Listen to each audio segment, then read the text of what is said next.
This is Top Fueler Bueller from Mean Streets Tactical Training, and this is how to get the most out of your tactical rifle training class. First thing that I'd like to talk about before you come out for tactical rifle training is the gear that you're going to run during training. I get a lot of emails and questions asked to me about, hey, what gear should I buy? And students run out to the local gun show or to the Walmart and they buy all their local mall gear ninja and they come out rocking all this gear, right? The reality is, this is too much gear, right? This is not the environment that we're training for. We're training to be an armed civilian operating independently. And in our environment, we're not going to necessarily have all this. We don't have a squad behind us. We don't have a SWAT team with support. It's just us, right? So we need gear that's nice and clean. So we're going to take you through breaking down each of these different types of gear, giving you a little bit about what's the pro, what's the con, and figure out for you what you need to come out for your tactical rifle class. First thing I want to talk about, first piece of kit, is what I call an integrated battle belt, right? Now this is a battle belt setup. It's a MOLLE padded belt, has a clip in the middle, has magazine pouches that attach to the MOLLE gear, right? It's integrative. It's got some suspenders that help you hold the weight, but most of the weight is carried around your hips, okay? So I've got magazine pouches here that'll hold 8 magazines, right? As I turn here, I've got pistol magazine pouches on the side, okay? I also integrate as I come around. I've got a first aid kit, which is my blowout kit in case I was to be injured or I need to treat somebody else who's injured. Continue around. I've got what's called a dump bag. This is just a good place to put some of my gear if I'm running out of ammunition and I throw an empty magazine or a partially depleted magazine in there. Okay. I also have my holster integrated right onto my kit. So if I come out, I have my holster on me, right? So now that might make it a little easier to be able to have your firearm, your sidearm right there if I have to transition when I'm empty, okay? As I come around, these particular magazine pouches are 511 Tactical VTAC magazine pouches, right? Fantastic piece of kit. They're MOLLE, they got the quick stick attachment, they stick right on. The nice thing about a battle belt is that I can have it in a box, I can pull it out, throw it over my shoulders, clip it, and I'm ready to go. It's a very simple piece of kit, very effective. This is the padded battle belt. One thing you might notice when you're running a padded battle belt like this is I'm not running anything on my legs, right? I'm not running thigh holsters. I see a lot of students come out, they've got a thigh holster running low here, they've got a big double stacked magazine thigh holster here, and they've got all this gear swinging every direction, and it's really difficult for them to manage. As civilians, if we have to react to zombie apocalypse, we just want to grab our gear, grab our long rifle, we don't necessarily have time or we have all this extra gear with us. That's the nice thing about a battle belt. It's integrative. You just throw it over your shoulders and go. This time I'd like to talk about a chest rig. Right? We see a lot of chest rigs come through school. And there's pros and cons to chest rigs. What's nice about a chest rig is it fits tight up against the body. Okay? So it holds a couple extra magazines right up against your body. As a CCW or an individual operator in a civilian environment, we don't necessarily need 15 magazines. This is a Maxpedition pouch right here that actually holds 3 magazines. So you figure 1 in my long gun, 3 extra magazines. That's a pretty good setup, nice and clean and small. Has some shoulder harnesses that help hold the weight. What's nice about this setup is a couple things. One, it allows me to maintain my concealed carry handgun right here. So I can come out of the holster. This is my standard concealed carry holster, whether it be inside the waistband or outside the waistband. So I retain my normal gear here.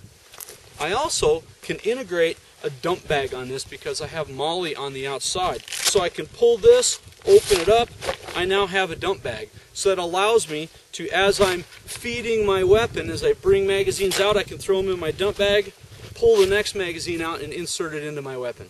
So it gives me a nice clean way to travel.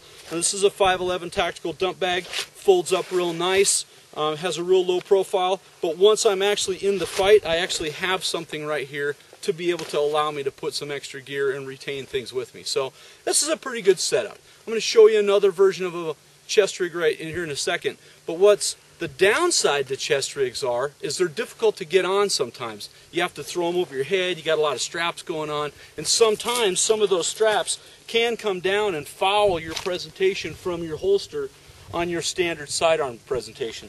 So there's downsides to everything. Many of these also don't have a built-in dump bag or any way to attach a dump bag. So, you know, pros and cons to everything. But this is one type of chest rig. This is a minimalist chest rig. The next chest rig I want to talk about is the Blackhawk chest rig. This is a very simple chest rig, inexpensive, holds 6 magazines across the chest. What's fantastic about this chest rig here is it has super good retention on these magazines. It pulls them in really tight, it's got good elastic. The pockets made for the magazines themselves are very, very tight, very difficult for the magazines to come out when you're moving around under stress. Okay? The downside is it can be very, very difficult to get your magazines out and get them inserted. So, you know, there's pros and cons to everything. Another thing to think about with chest rigs is that they do sometimes have a tendency to foul your presentation from your concealment holster. So in this case, I have my chest rig, I had to transition to my handgun. I'm going to have to pull my concealment garment very high to be able to come out and present from concealment. So I can use my standard concealment holster, but some chest rigs, depending on how far they come around, may actually foul your presentation. Now this one, I could maybe mount a MOLLE attached holster up high, but then look how high I'm going to be. So there is another option that you can run your handgun up front in your chest rig, so you can transfer it up, put it in a mag pouch. It means you have to empty one mag pouch to be able to get your handgun on your chest rig, but it's an option. Just one more thing to think about as an individual operator running a long gun. The next subject I like to talk about a little bit is the long gun itself and the setup. I get lots and lots of emails from students about, hey, what optics should I run on my long gun? Or what accessories should I bolt on to be ready for training? And the reality is, you can come to training and have a really fantastic training event with a pretty much stripped down stock gun, fixed charging handle, and iron sights, right? You think about the environment that we're in as an armed civilian. We're probably going to be operating in an urban area, something like a Katrina catastrophe type area, right, where we're standing and we're defending our business and our homes. So we don't need to worry about 600, 800, 1,000 meter engagements. Really, we're probably talking about 200 meters and less, right? So a couple hundred yards, right? That's the maximum we want to go. So in that case, iron sights work just fine. And iron sights don't need batteries, and rarely do iron sights break. However, there is something to be said about red dot optics. Right? At Mean Streets Tactical Training, we really prefer 2 different optics. We run EOTechs, right? This is an EOTech 511. It's just a standard setup. It runs on AA batteries.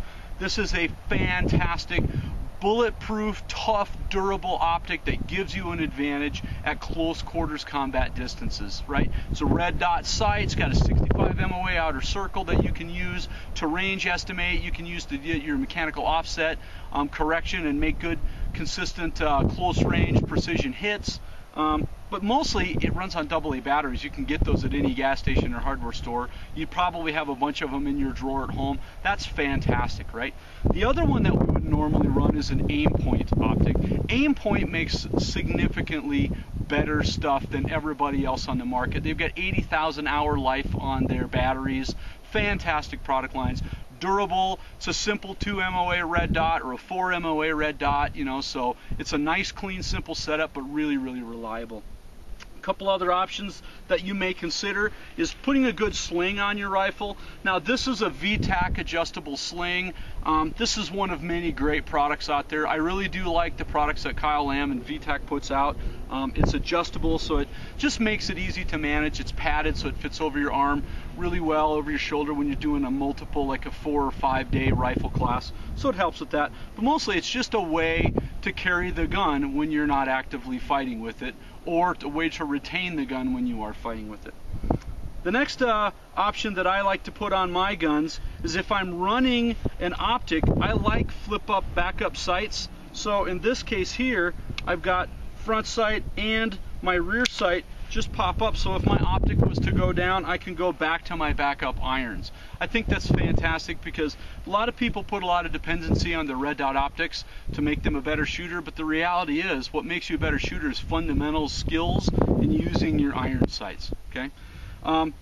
A simple but effective change is a gunfighter charging handle. It actually adds a little bit to the charging handle here, a little bit in length. It just makes it easier to operate. You can run it this way, or you can just do it the traditional method, or even if you're pulling over the top like some people like to do, it's fantastic. So, one of the most unutilized properly and most misunderstood accessories is this. It's your forward grip, right? A lot of people want a forward grip because they say, well, it helps me control recoil. And then they hold it in this fashion, which is called a beer can grip, which allows the gun to rock back and forth and makes it very difficult to control recoil. The point of a battle grip is that it gives you a place to set your gun down if you're fighting and helps you maintain the weight of the gun. Most civilian type guns, all we're going to have mounted on them is a flashlight. So you really don't even need a foregrip like this. And certainly if you're using the foregrip, this is not the hold that you want to do. You want to turn your hand out, bring your hand up and grab the stock of the gun. All that is a reference point for your hand, right? So don't get caught up in these things, and don't, go crazy buying the ones with little things that flip out, little tripods and stuff. They're good for certain environments, but is that the environment you're going to be in? You're going to have to evaluate that for yourself. Other than that, a collapsible stock, if you can get one, it helps you size the gun for you, and that's it.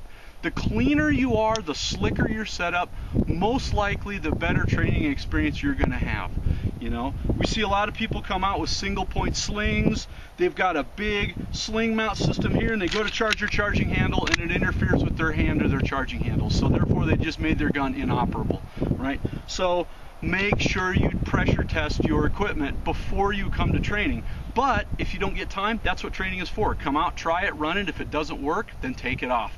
What you see a lot of times is guys come out with all their Mall Ninja goodies on their gun, and by the end of training they've taken half of it off because it doesn't work, right? So vet your gear before you come out to training, but if you do come out to training, that's a great place to determine if it's going to work for you. So that's the long gun.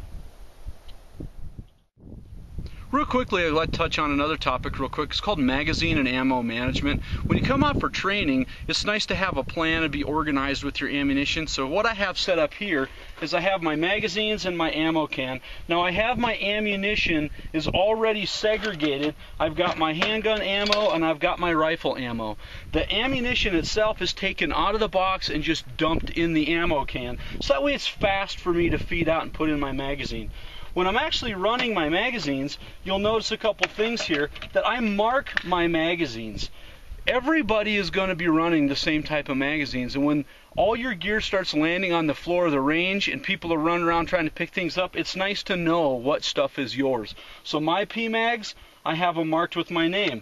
I also, on my steel magazines sometimes, because they're slippery, I'll run a piece of hockey grip tape down at the bottom here. This is used by this at your local sporting goods store for hockey sticks, for taping your stick. It offers some grip, so when I'm pulling the magazine out of the magazine well, or I'm seating the magazine back in the magazine well, it helps me manage that magazine a little bit better. So that's just real quickly about ammunition and magazine management, and being able to quickly load your magazines and get back on the line to increase your training time and not have everybody standing around waiting for that guy who can't load their magazines. So hopefully those few little tips will help you come out and make your training experience with Mean Streets Tactical a little bit better. Remember, we're training for the fight, we're not training for the fashion show. Are you ready for the Mean Streets?